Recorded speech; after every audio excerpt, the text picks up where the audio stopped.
Welcome, friends, to another edition of Economic Update, a weekly program devoted to the economic dimensions of our lives, our jobs, our incomes, our debts, those scaring us coming down the road, and those confronting our children, who probably ought to be even more scared than we are about what faces them. I'm your host, Richard Wolff. I've been a professor of economics all my adult life, and I currently teach at the New School University in New York City. Before jumping into today's economic updates, I wanted to say a word of thanks. It's a good time of year to do that here at the end of January, a full year behind us that we're trying to understand and digest. And I simply wanted to thank the thousands and thousands of people, both in the United States and abroad, who took a moment out to be supportive in all kinds of ways over the last year. It has meant the world to us, to encourage us, to make us believe that all this work pays off in the sense of reaching an audience, of informing an audience, of maybe providing ammunition for moving the world in a better direction than it seems so often to be taking. So thank you from all of us at Democracy at Work and at Economic Update for the support you have so generously provided. It is very much appreciated. Okay, let's begin. There's so many things that happened this last week, it's hard to know where. But let me start with one that deserves comment. American Airlines, one of the major carriers in air traffic in this country, announced this last week that it is going to be joining Delta and United, the other two major air carriers, in providing what they euphemistically call, quote, basic economic or basic economy fares on many of their flights. These are to start on February 10th. Passengers who purchase these new American Airlines no-frills tickets will not be allowed to use the space in the overhead bins. They will be required to board the plane last. Their carry-ons will need to be stuffed under the seat in front of them, or else they will have to pay supplemental fines. They may not be able to get an assigned seat. They may have to wait till the very last minute and take whatever seat the airlines have left and give them to use. They will not get as many miles if they have a miles program. In other words, these are fares for people who cannot pay what otherwise these tickets would cost. American Airlines explained that they have to follow the lead of low-cost, no-frills airlines such as Spirit, Allegiant Air, and Frontier. And then there's a lot of PR around the announcement by American Airlines about what a wonderful service this is to enable people to fly who couldn't otherwise do so by offering them a wonderful opportunity. I remember hearing this sort of nonsense in economics classes, the wonders of the market as it provides a means for people. Stop. This is not a service. This is taking into account that the United States is becoming very quickly a two-class system, if you hadn't already noticed. One class are those able to pay the going rate, and the other ones are too poor to do it. That's because they don't have a job, or the job they have isn't steady, or the job they have isn't full-time, or the job they have doesn't pay the benefits, which they therefore have to pay out of their pocket, or the job's wages are too low, or all of those. And so what we're seeing is the accommodation of business. If they can't get the money out of you the way they did before because you don't have it, they're going to figure out a way to get less money, because that's what the mass of Americans now have, less money, and they're only going to do it if it's profitable. And if that's the case, then the only way they will give you something at a lower price is if they give you a lower something. If you don't understand that, you haven't been paying attention real well to how a capitalist economy works. So the important news here is that the United States is becoming a two-tier society. really fundamentally one class of well-paid people, 5 or 10%, no more than that, and everybody else being pinched. And those who are pinched the most will now be able to squeeze into a seat too small for a human being, unable to use the bins above, which will of course be reserved more spaciously for those who pay more. We see this as well in the food industry, where those who can and will can buy organic food or natural food. They get better food, you see, because it hasn't been sprayed with horrible pesticides and insecticides and using fertilizer that has all kinds of side effects. That's what's left for the mass of people who can't afford the more expensive food. It's like buying more expensive natural clothing, etc. This is not a criticism of wanting to have good food, organic food, of course, but it's a criticism that restricts these things that are healthy for all of us to those able to pay. That's a unique contribution of a divided society, which these airline cheap fares are all about. This isn't a service to people. It is a delivery of a sub-quality product to people who have been hurt in this economy and can't afford to buy the quality, the decent, the safe. My next update is one that I just have to tell you about. This last week marked the first visit of a foreign leader to our new president, Donald Trump. The name of the leader, Theresa May, and she's the Prime Minister of the United Kingdom. And she's here because her economy is falling apart. A year ago or so, the people in Britain voted to leave the European Union. This has all kinds of consequences because the British economy depends on its economic relationships with the rest of Europe as much as it depends on anything. And they weren't prepared for this. The Conservative government didn't think it would happen. The Conservative government was overruled by the British people, and there's been real trouble ever since. The value of the British pound fell. The prospects for the British economy are grim in many dimensions.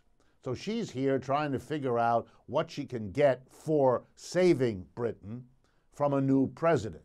Likewise, we have a new president in this country who reflects the massive disaffection with the old establishment, Republican and Democratic alike, based on economic results that show a tiny percentage of the people, 1%, doing really well and everybody else nearly in trouble.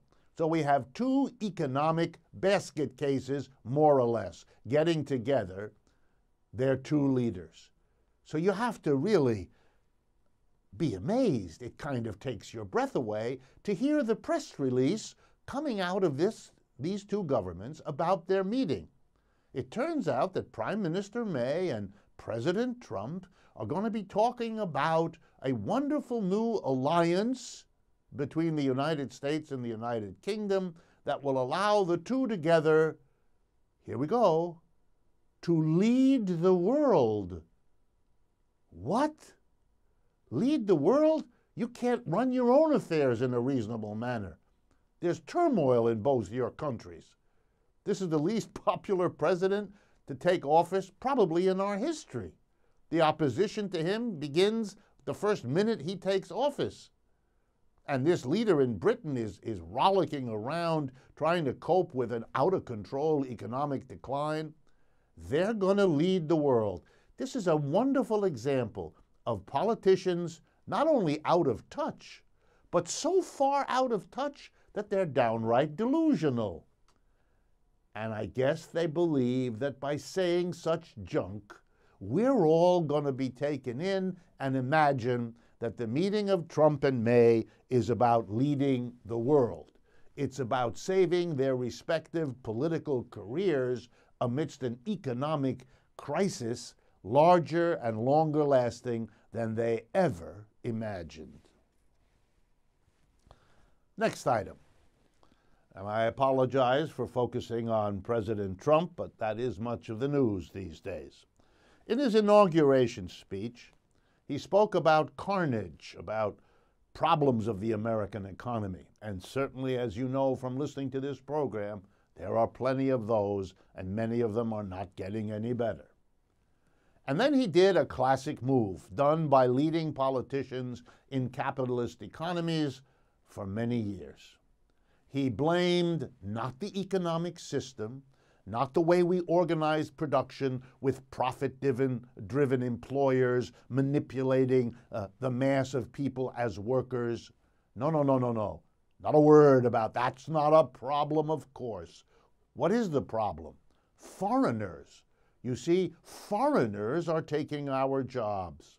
And a small clique in Washington, he adds that. That's always good. Some bad politicians, and we can take care of those by replacing them with Donald Trump, don't you know? And we can be harsher with our foreign trading partners, and that'll whack the foreigner, and that will make everything better. The problem is foreigners and a small clique in Washington, and Donald Trump is taking care of both of them. This notion that a few politicians are the problem or that foreigners are the problem, that's called scapegoating. That's called running away from the problem of your own system, being unwilling to look at it for clues and signs of what's going wrong and what needs to be fixed or changed or gone beyond. He should know better. Clearly, he doesn't. Speaking of not knowing better, let's go to the other side of the ledger. The Bureau of Labor Statistics this last week announced the results for labor union membership in the United States. And it turns out in the year 2016 just ended, the percentage of Americans who are in the labor force and who are represented by or members of a union fell yet again, from 11.1% for 2015 to 10.7% in 2016. 2016 was a year in which millions more people in America entered the labor force. But at the same time that our labor force grew, 250,000 people who had been in unions in 2015 weren't anymore in unions in 2016. 9 out of 10 workers in the United States are not in a union and are not represented by a union.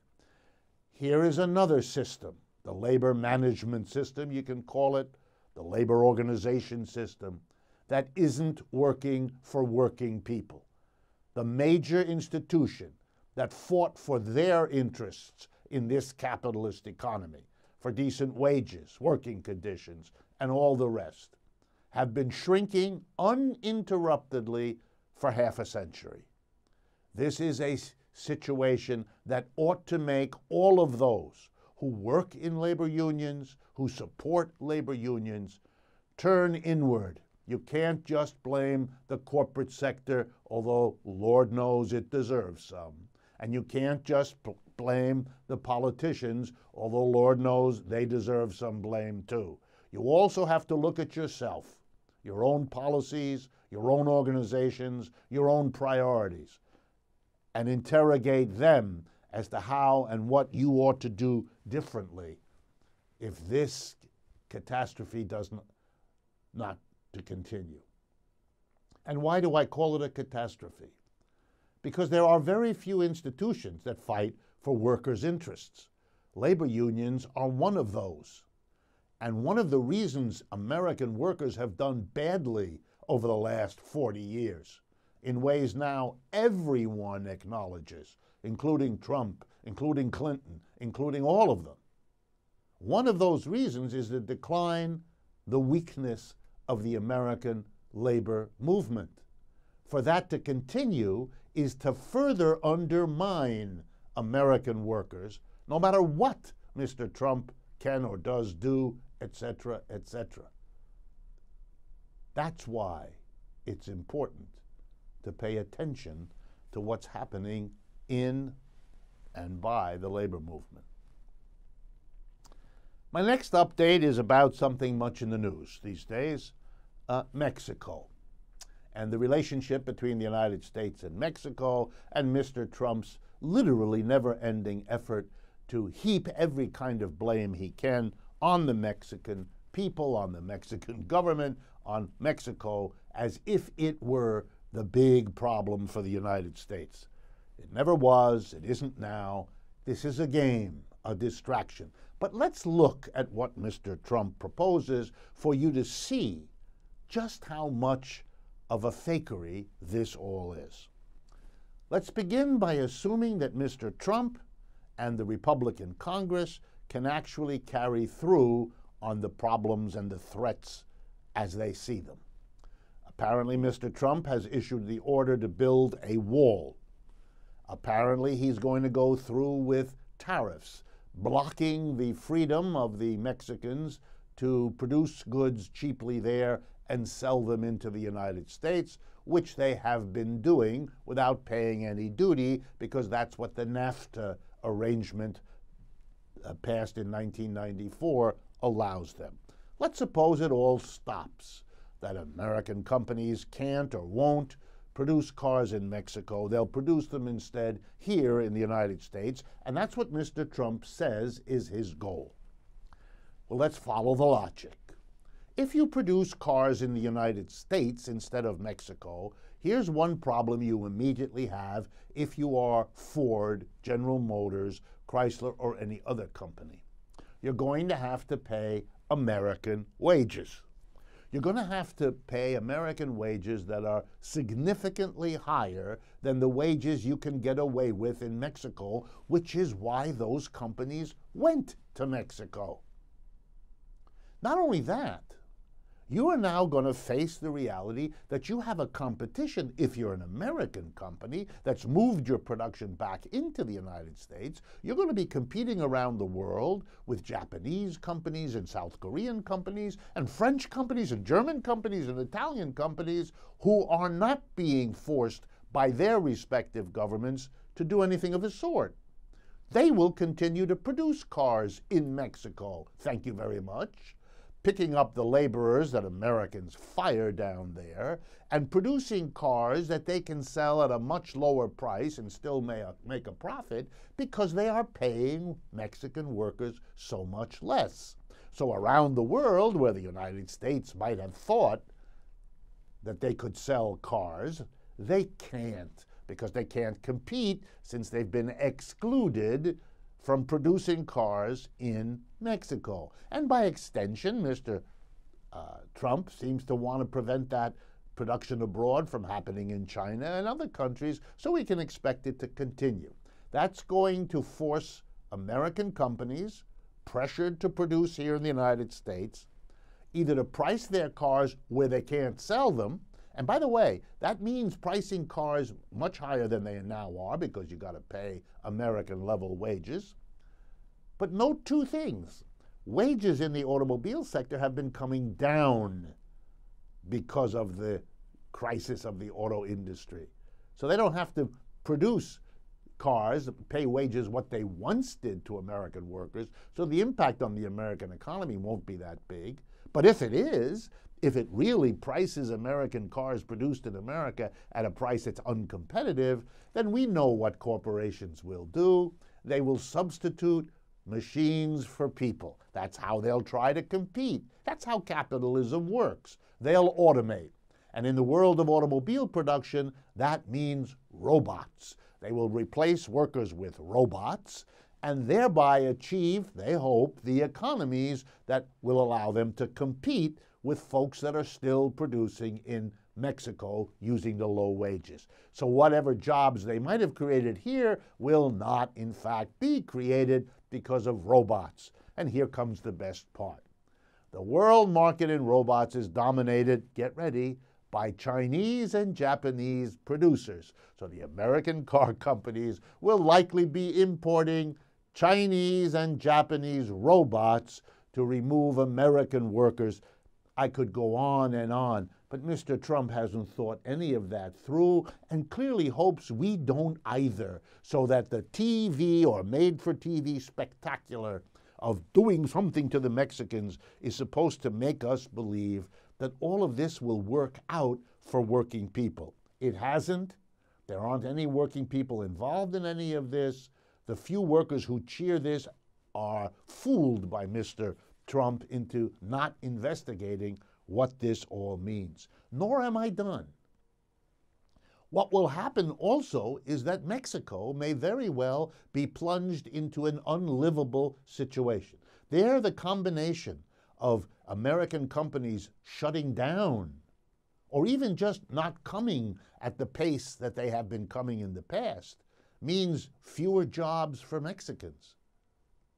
In the wall that is to be built also means that you're shutting off, perhaps to a significant degree, the flow of desperate Mexicans into the United States.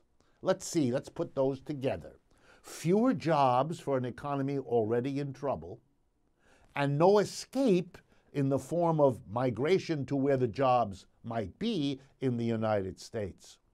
And let's suppose this is pursued for several years. Mexico is already an unstable society. Millions of Mexicans cannot find work in a real economy and so turn to all kinds of illegal businesses, including the drug trade. Do we really want on our southern border a society in disintegration? We can blame it on them all we want, but what Mr. Trump's proposals amount to is a direct, serious aggravation of an already unstable society. And I won't go into the imagery and the symbolism. A wall, like the Berlin Wall, maybe, where desperate people will try to find a new life the way immigrants have always to the United States, but this time there'll be a war and there'll be people shooting at them in case they try to climb over it. Yes, every day in the newspaper, pictures. Really? This is a way to solve your problems? Wow.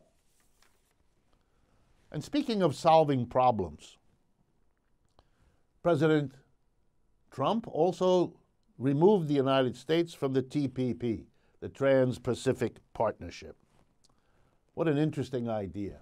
This is part of the notion that the problems of America are about globalization, about the movement of capitalists around the world. Sure, that's part of the problem, but that's only a part, and if you shut that down, you're not solving anything. Let's suppose we have a great transition from globalization to what President Trump calls America First. Let's remember that globalization, we were told, would solve all our problems. It would be the best thing in the world. It would help everybody. It would be a win-win. You remember all of that? We now understand that was a hustle. Globalization, like every policy within capitalism, has winners and losers, and it's usually the winners who are capitalists and the losers who are workers. To believe that that basic story will change when we go from a globalization policy to an America First policy bespeaks an extraordinary naivete. Look at the people Mr. Trump has chosen to do his policy. It's the richest collection of billionaires ever to be in a cabinet. These are people with long histories of anti-worker automation, anti-worker policy, anti-worker pricing. What are we doing? Expecting them suddenly to change their colors? Folks, get real. This is a fight among capitalists. Some benefit by globalization a bit more than others. Some benefit by America First a bit more than others. Mr. Trump represents a group who want to go to America First. He's made a lot of common cause with people who say they don't even agree with that. They'll fight it out. And the only thing we know for sure is that the working classes who were shafted in the one system are scheduled to get the same treatment in the other. These are struggles that working people do not belong in worrying about. Our problem is a system that tends to screw the mass of workers. no matter what the governing government's policy is. What you can be sure is they cannot and will not fundamentally frustrate the capitalist class, because that's what put them in power. They can and will support that class, pander to that class, and if that costs the mass of working people, then so be it. That's been the policy of every other political cabal at the top of the system. There is absolutely no reason, looking at the folks gathered around Mr. Trump, to imagine it'll go any other way. Last, the update that we have time for. A new study of colleges across the United States that comes out of something called the Equality of Opportunity Project, and led by people around Professors Saez and Piketty, whose work on income inequality I quote quite often. This new report, issued last week, comes up with an interesting piece of information. The elite colleges in the United States, those that have the highest standards and those are the most selective, it turns out, this shouldn't surprise you, but maybe it will, they discriminate tremendously. They take an overwhelming portion of their students from the richest families in the United States, and they take precious few from the majority, the bottom two-thirds. Let me give you just the numbers for Harvard. That's a school I went to, so I pay close attention to it. Here's the results for Harvard. Over two-thirds, actually over 70%, of students at Harvard came from the top 20% of families in the United States. By contrast, the bottom, the poorest 20%, you know how many of them are in Harvard? 3% of Harvard students come from the bottom fifth. If you're not in the top fifth, you're not going to get even 1/3 of the students at Harvard. And it was typically the same in all of the other elite schools. Bottom line, American higher education, privately, is for the rich. And publicly, here's one last statistic for you.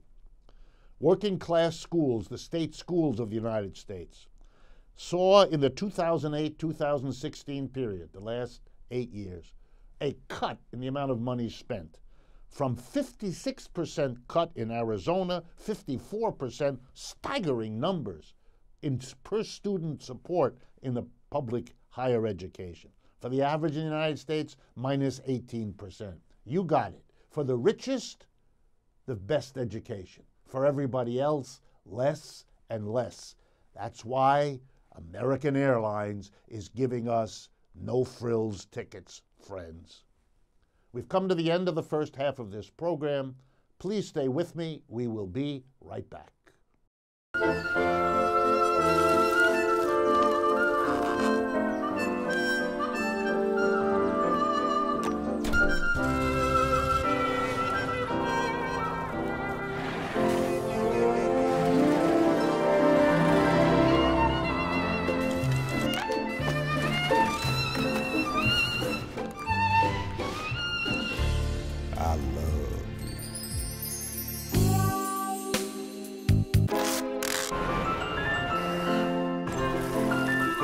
Strawberries?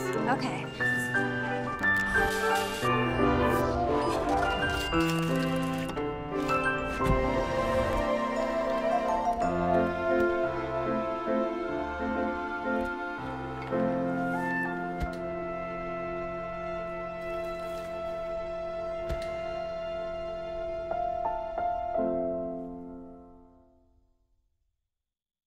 You sure you don't want some? It's chamomile. Listen, you are extremely terrifying. Just the scariest undead subhuman thing on TV, and I really mean that. But I am worried that you could give my kids nightmares if they see you, so I'm gonna have to block you. So that's it. Oh, and tell the zombies they're blocked too. Welcome back, friends, to the second half of this program of Economic Update, our last program in the month of January 2017. I want to speak with you today about a couple of larger topics that need a bit more time to develop the point. And here I'm responding to really a large number of inquiries that have come from you, emails, letters, about topics that you want addressed and that I have prepared segments to respond to. The first has to do with a very basic question. Everybody nowadays is using this term capitalism as if we all understand it in the same way, define it in the same way, when the reality is we don't do that at all. Let me give you a couple of examples. Does capitalism mean a market economy? Does capitalism mean private enterprise? Well, if you read most American newspapers, and indeed many from around the world, you would get the idea that perhaps the most basic definition is that capitalism is about private property and markets, and that the only alternative to that is socialism of some sort, by which we are to understand public property and planning. In other words, an economy can either have private ownership, that is, private individuals own and operate enterprises, factories, stores, and offices, or the government does. Private enterprise, public enterprise. And likewise, we can believe that an economy either distributes resources and products in the market by people, individual private people and companies buying and selling to one another, or the government could plan it and distribute it by act of government, and there wouldn't be buying and selling. This is what we are told. Capitalism is private property and markets, and other systems are those who don't have private property and markets. I want to argue against that. I want to show you why that's not a reasonable way to explain what capitalism is, nor to differentiate it from other systems. So let me begin. First, did other systems have private property? And the answer is, of course they did. Let me give you some examples. In slave economies, was there private property? Did private people own slaves? And the answer is, yes, there are countless examples of private ownership of slaves. In those economies, did private individuals get to own factories where slaves worked, or land where slaves worked? And the answer is an unambiguous yes. So there was private property even when the relationships in production were those of master and slave, which are completely different from capitalism, which has mostly outlawed master-slave relationships, made them illegal as well as virtually absent. So private property can't be what's distinctive about capitalism. And let me turn to feudal societies, the kind of system that existed in Europe, say, from 500 to 1500 AD, a long time, often called the Middle Ages or the medieval time. For much of that time, in much of Europe, for example, the economy consisted of manors, of areas of land in which the dominant influence was that of people called lords, who controlled the work of people called serfs. Now, they didn't own the serfs. That would have made it slavery. But they had a relationship in which the serf owed them allegiance, loyalty, and labor. They protected the serfs from other lords who might have wanted those people to be their serfs. There was a serf-lord relationship, but often the land presided over by the lord was his private property again. So we had private property in feudalism. So it's just not true that this is the distinctive quality of capitalism. Not only that, we can go forward, look at the Soviet Union, a socialist society, at least most people called it that for most of the 20th century, and it always had large portions of its land owned privately by Soviet farmers. Yes, they had some collective farms and some state farms that were owned publicly, but the notion that they never had private property is simply not true. In fact, the revolution of 1917 in Russia distributed land as private property to the vast mass of Soviet rural people. So the notion that socialism can't have private property, that's not true either. And now let's turn to markets. Are they distinctive for capitalism? No. We know that markets existed in slavery. You know how we know it? Because there were slave markets all over the place. Last year, I was very kindly invited by the University of Kentucky in Lexington to go down there and give some talks at the university, which I did. And while I was down there, they took me around Lexington and showed me the old slave quarters and the old slave market, which is a major historical visiting place in Lexington that the community is proud of having kept there as a memorial. And I was much moved by it. But it clearly shows that there were markets in slavery. And in case you don't know, the major product of American slavery, cotton, was sold in markets all over the world. So the presence of markets, of distributing goods and services by means of a market, existed in slavery. It's not unique or special to capitalism. And the same is true in feudal Europe. Feudal manors bought and sold things. And the same was true in the Soviet Union. They had markets all over the place where people bought and sold all manner of things. So presence or absence of market, presence or absence of private property isn't what makes something capitalism. Well, what is it then? It's the relationship between people as they go about producing and distributing goods and services. We call a system slave if the basic relationship is that of master to slave, where the master owns the slave. That's a slave system because of the relation of the different groups in production and distribution. In feudalism, it's the relationship between lord and serf, which isn't slavery because the lord doesn't own the serf. The serf has religious and legal obligations to the lord, swears a kind of loyalty to the lord, and the lord swears it to them, and that locks them in a certain relationship, and we call that feudalism.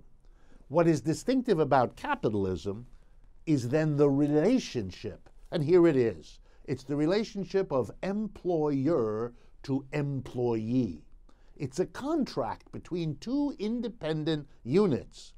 One offers a wage to the other, and the other, in return, provides labor. That's the deal. That's why there is a wage. In feudalism, there were no wages paid because we didn't have an employer-employee relationship, and we didn't have it in slavery either. That's the distinctive part. So what capitalism is a relationship of employer to employee. And that relationship in capitalism teaches us a profound lesson, that capitalism has a lot in common with the systems before, particularly slavery and feudalism. And here's what they have in common.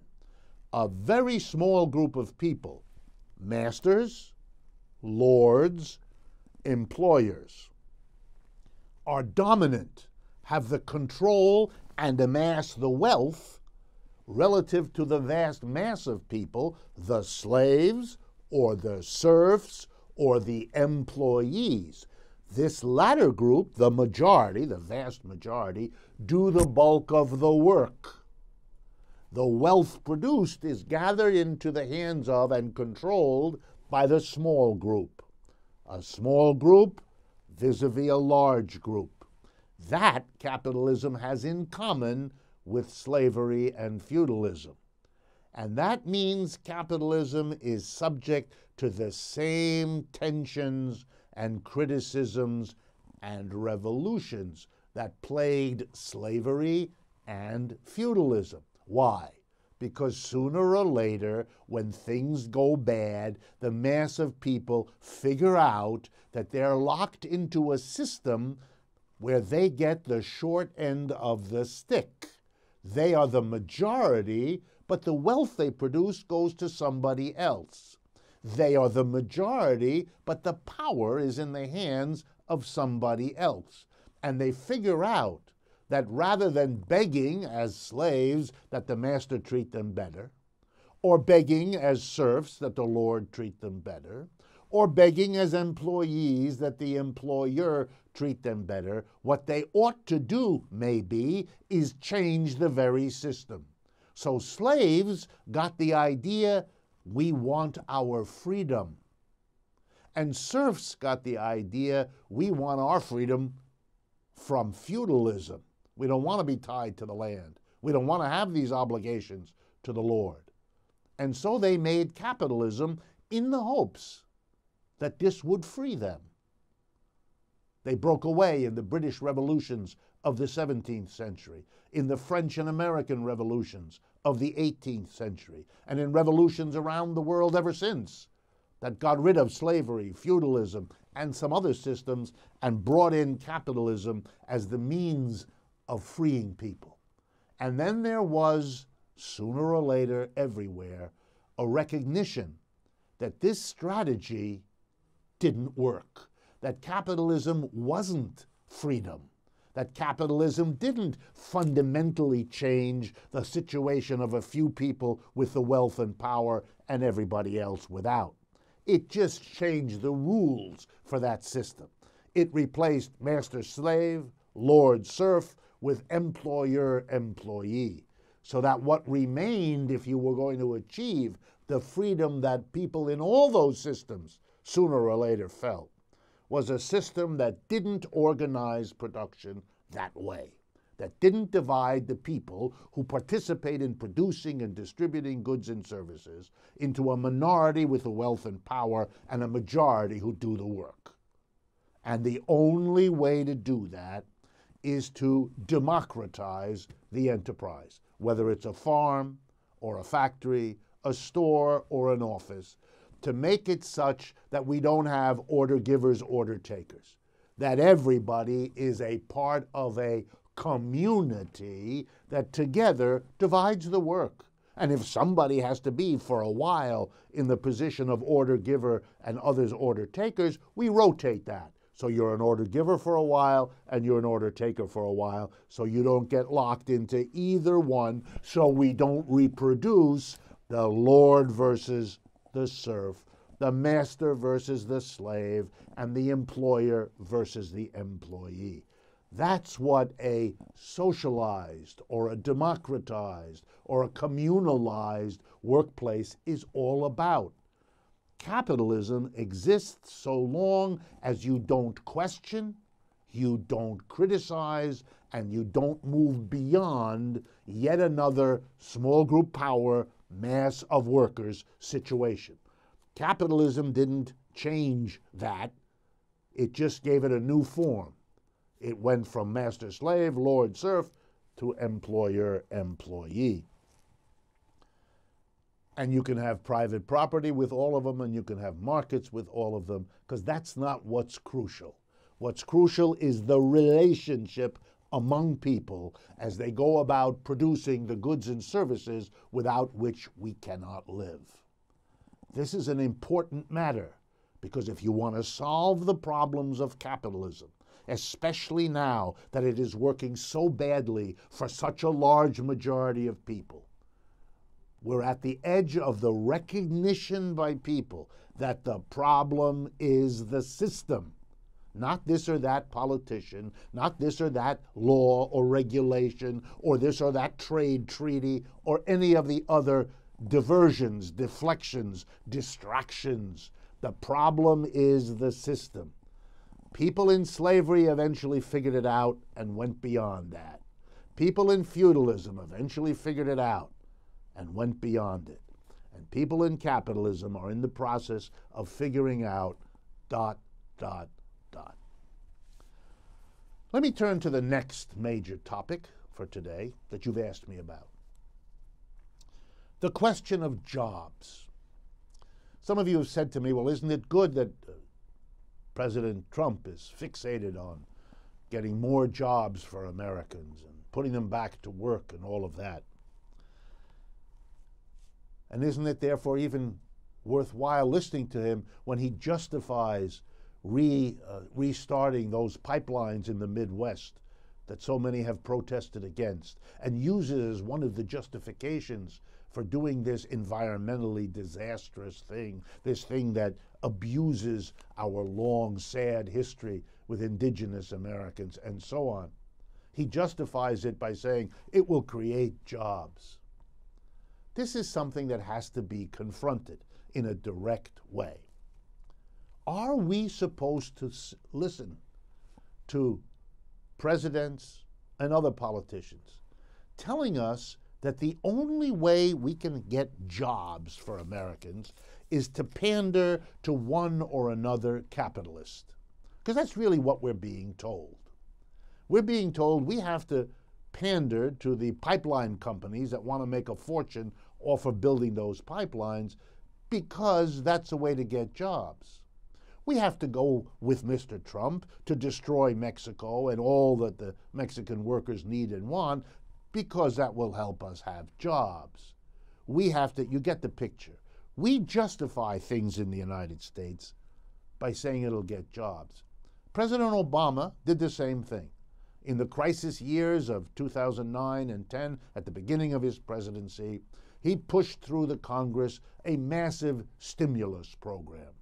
He gave huge amounts of money to all kinds of construction companies and other companies to invest in things paid for by government money. And when asked, well, why did you give it to those big companies, those rich politicians and bankers and so forth?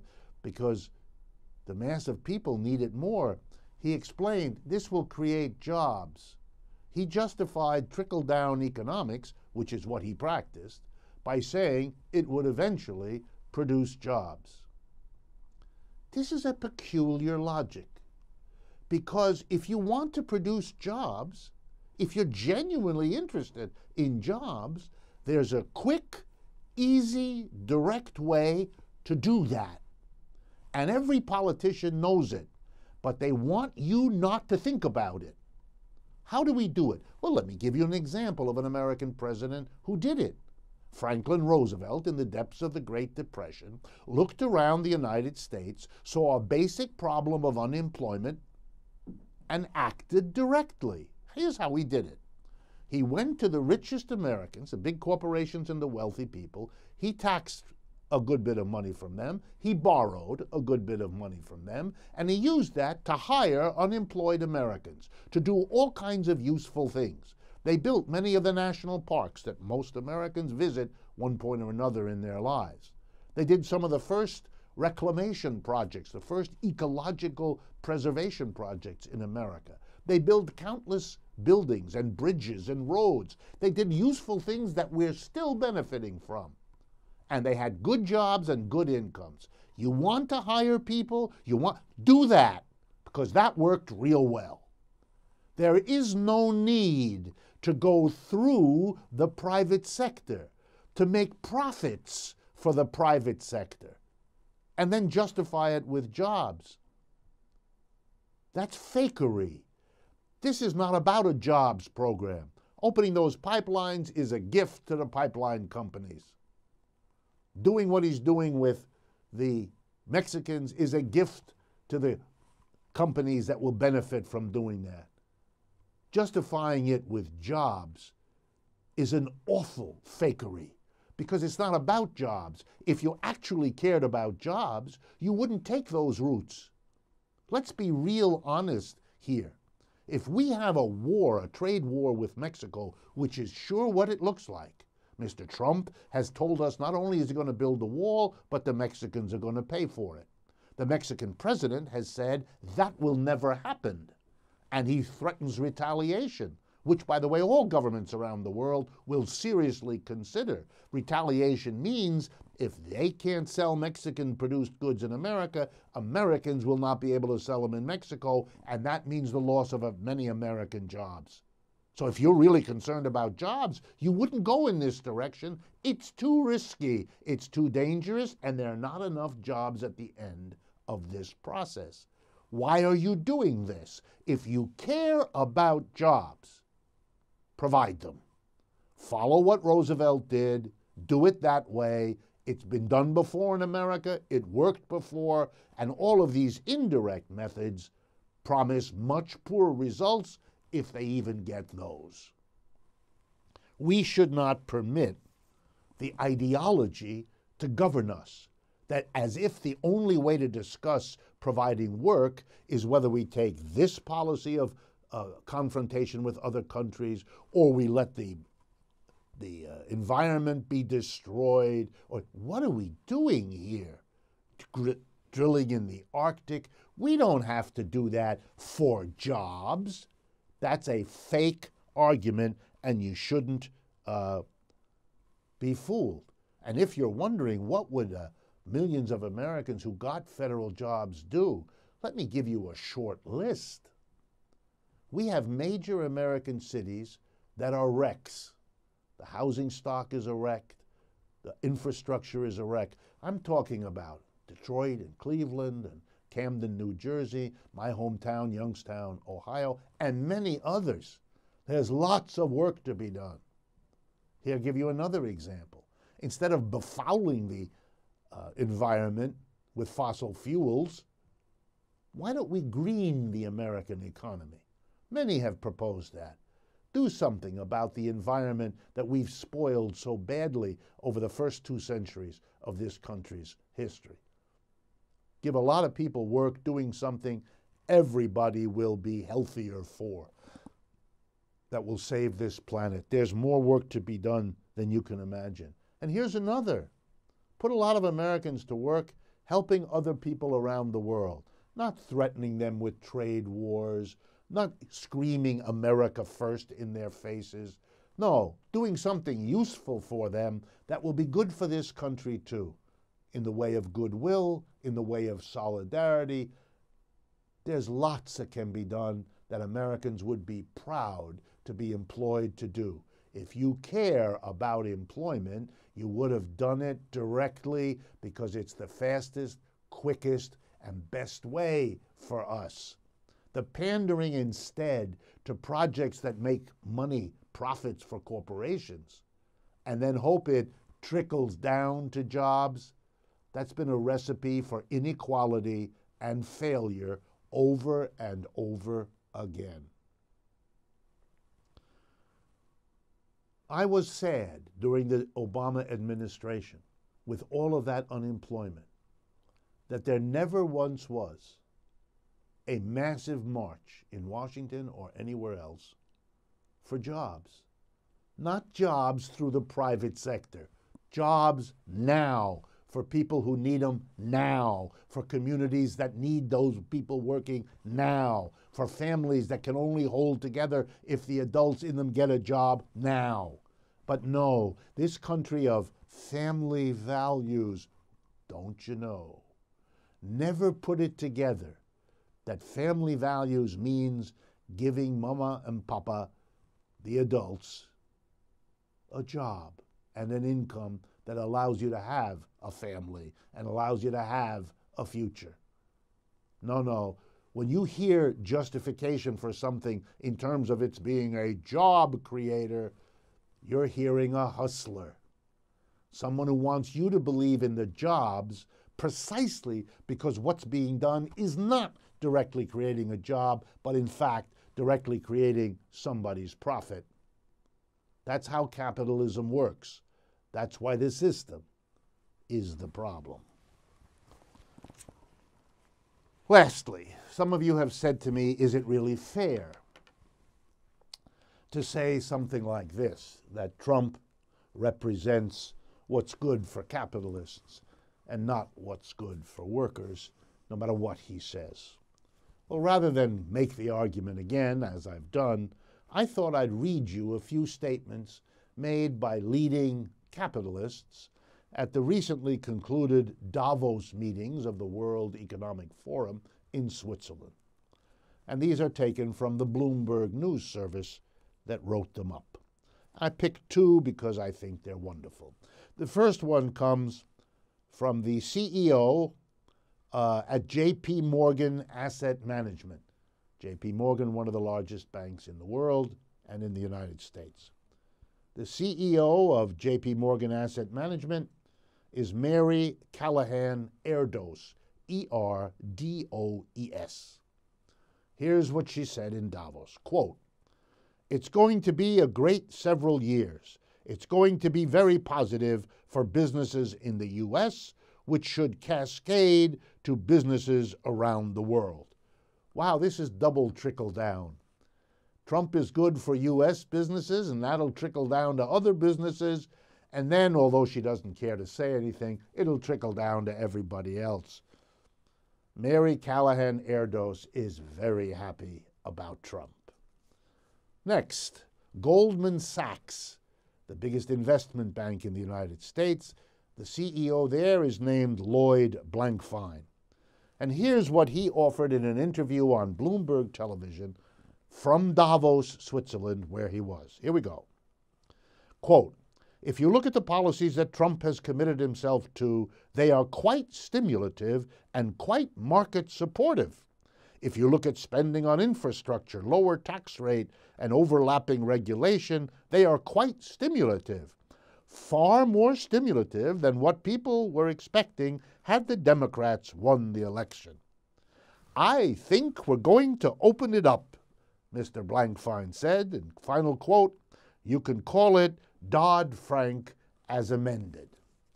These are happy capitalists, and they should make you wonder. Before closing for today, let me remind you that we are supported by truthout.org, that remarkable independent source of news and analysis.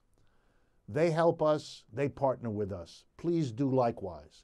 Make use of our websites, rdwolff with 2fs.com and democracyatwork.info. All one word, democracyatwork.info. That's the way to partner with us. Bring up me to your community. Bring this radio program to stations in your area. Send us emails. Follow us on Facebook, Twitter, and Instagram. Work with us. Spread the word. Make use of what we do here. That's why we do it. Thank you again for your interest, for your support, and I look forward to speaking with you again next week.